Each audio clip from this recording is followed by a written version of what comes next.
Do you know how to say no? If you don't, you're not alone. It's one of the easiest words to say in any language, but it's also one of the hardest words for many people to say regardless of the language that they speak. Good morning, world. I am Judy, your web-based therapist, making therapy accessible and convenient for our clients in Florida and New York, and of course sharing information worldwide.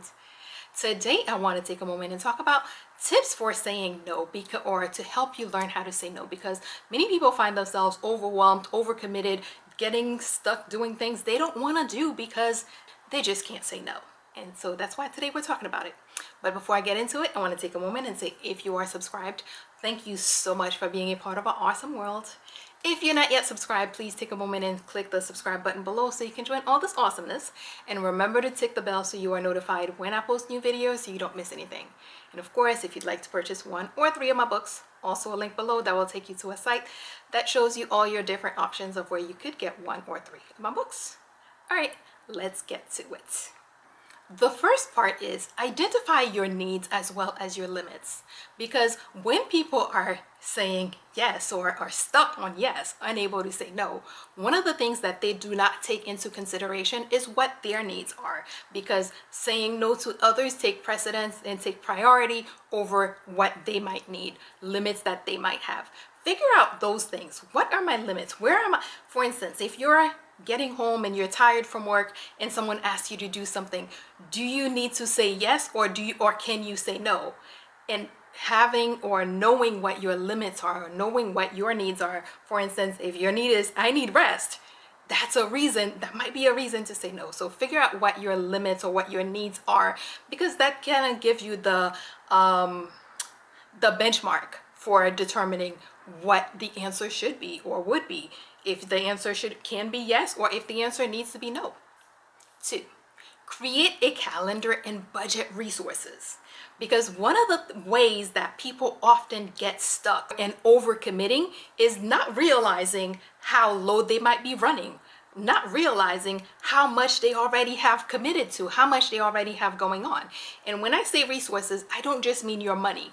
I mean that you need to budget your time, you need to budget your money, you need to budget your whatever resource that you have that you may be called upon to share with others. You need to figure out what your needs are, what the allotment, how much do you have, and how much are you already committed. What do you have at your disposal that to share or to give to others?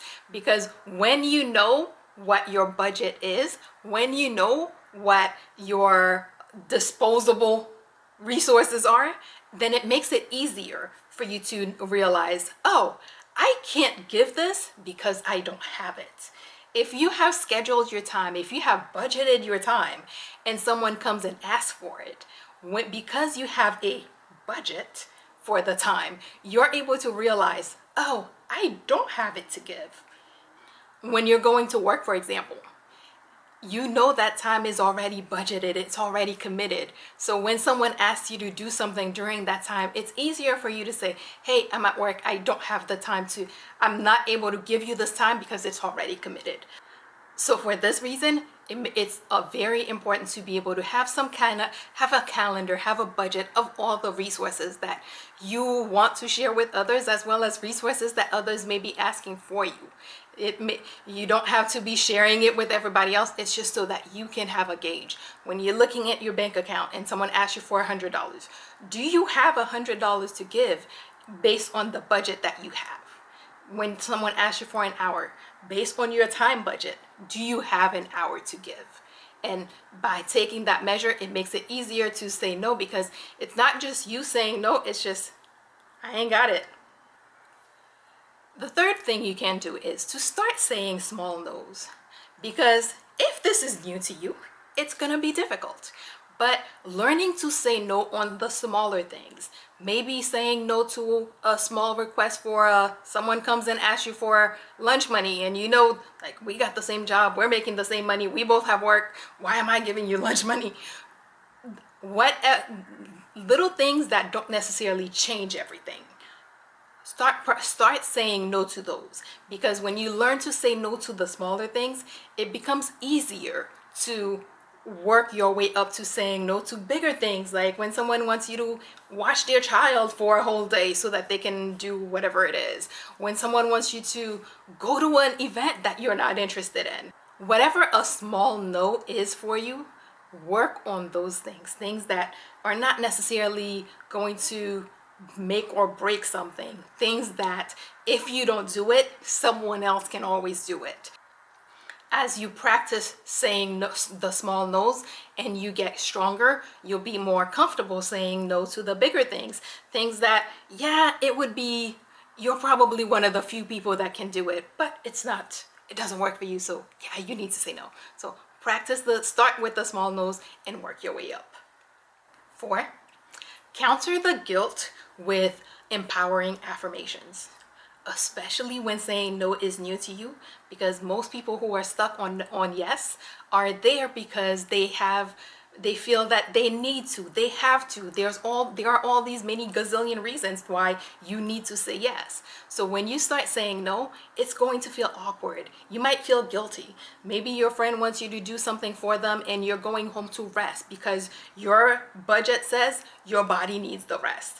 When you get home, you might feel guilty doing it. But understanding that your needs are important too. So making sure that you are countering that guilt feeling with affirmations, reminding yourself that you're important too, that you're a priority, that your needs are part of the equation. So whatever the affirmation is that you need to say, something as simple as, I am part of the equation. My needs are important. I am important. What I feel, what I need, what I require is important. Whatever it is that the affirmation is that you need to use some affirmations to empower you to keep saying no. And finally, practice. Sometimes it's hard to do new things, but practice does help you get better at it.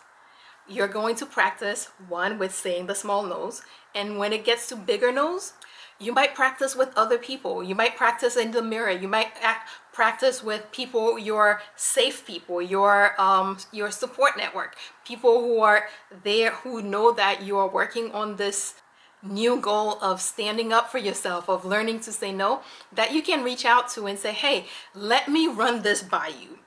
Practice with them, because they will be able to give you feedback and give you encouragement to help you continue on your journey to learning to say no, because sometimes we have to say no. If you don't, people will keep taking, people will keep asking. It's up to you to set the limits. So let's do a quick recap. First part, identify your needs and your limits. That way you know what you have going on and you know what you have available to give to others.